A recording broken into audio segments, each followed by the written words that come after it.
طيب نركز كده عشان في حاجة حلوة قوي لطيفة جدا. كنا تحت وطلعنا لقينا الروم سيرفيس، كنا سايبين الهدوم طبقته لنا.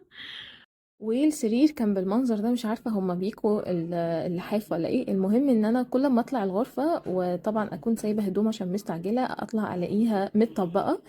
ببقى كل ما ادخل الغرفة اقول انا هعيط من كتر الاهتمام. والله انا عايزة ناس زيكم معايا لما اروح. المهم بقى الحاجة المهمة اللي في الفيديو، لقينا الهديتين دول. تمام. تحفة جدا. تعالوا نتفرج على محتويات الهدية. ده الهدية اهو، الشنطة دي، ورصيت لكم الهدية.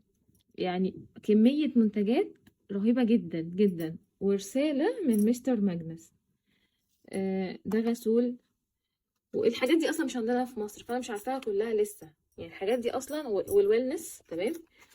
الويلنس فيتامين اي وحاجات كتير بقى، يعني انا مش عارفاها لسه، ما درسناش الويلنس اصلا لسه.